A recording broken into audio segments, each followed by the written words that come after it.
انسان جب اس دنیا میں آتا ہے اور چلنے پھرنے کے قابل ہوتا ہے تو اس کے نزدیک کھیلنے والی چیزوں کی بڑی اہمیت ہوتی ہے۔ ایک طرف آپ کھیلنے والی چیزوں کو رکھ دیں اور دوسری طرف ہیرے جواہرات کو رکھ دیں، وہ بچہ جو ہے کھیلنے والی چیز کو ترجیح دیتا ہے۔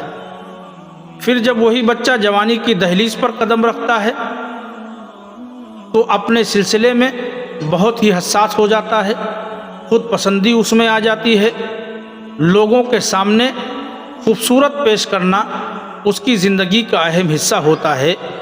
پھر ایک منزل ایسی آتی ہے انسان کے لیے کہ وہ دولت و اقتدار کے ذریعے سے سماج اور معاشرے میں بہتر مقام حاصل کرنا چاہتا ہے، دولت و ثروت کے ذریعے سے اپنے بچوں کی مستقبل کو سنوارنا چاہتا ہے، حل میں مزید کی دھن میں وہ اپنی صحت کو بھی داؤ پر لگا دیتا ہے۔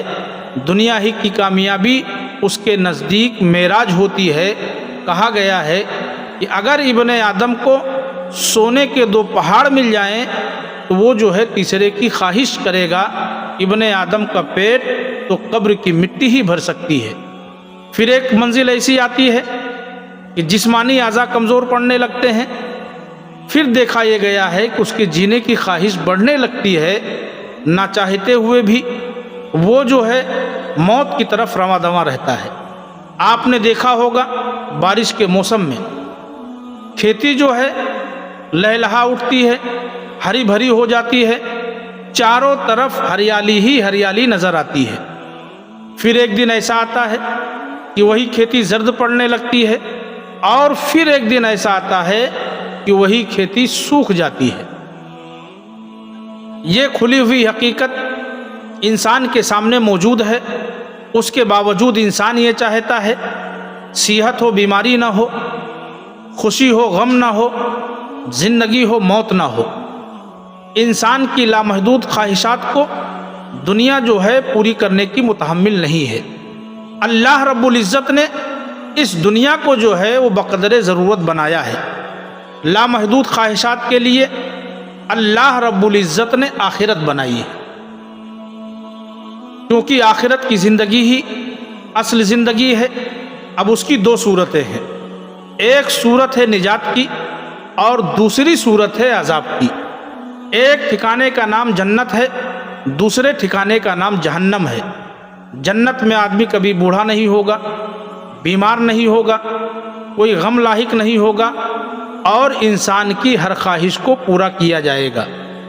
اب جو لوگ دنیا کی حقیقت کو بھلا بیٹھتے ہیں، وہ اپنے دل و دماغ میں سجائی ہوئی خیالی جنت کو حاصل کرنے کے چکر میں یہ بھول جاتے ہیں کہ ہم کون ہیں اور کس لیے ہمیں اس دنیا میں بھیجا گیا ہے۔ لیکن جو لوگ دنیا کی حقیقت کو سمجھتے ہیں، وہ اس یقین کے ساتھ زندگی گزارتے ہیں کہ اللہ رب العزت نے ہمیں لباس زندگی میں ملبوس فرما کر کے اس دنیا میں بھیجا ہے، اور وہی لباس زندگی اتار کر لباس موت پہنائے گا، اور ہمیں اللہ کے حضور حاضر ہو کر کے اپنے اعمال کا حساب دینا ہے۔ وہ دنیا کے طلب میں اندھا نہیں ہوتا، وہ جو ہے دنیا کی رنگینیوں میں گم نہیں ہوتا، وہ اللہ کی نعمتوں کو پانے کے بعد اتراتا نہیں ہے، بلکہ اللہ رب العزت کا شکر ادا کرتا ہے اور ان نعمتوں کو صحیح استعمال کرتا ہے اور احکام اسلام کی پابندی کرتا ہے۔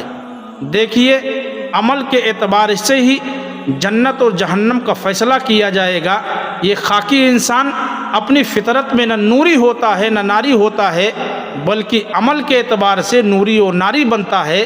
کسی کہنے والے نے کیا خوب کہا ہے، عمل سے زندگی بنتی ہے، جنت بھی جہنم بھی۔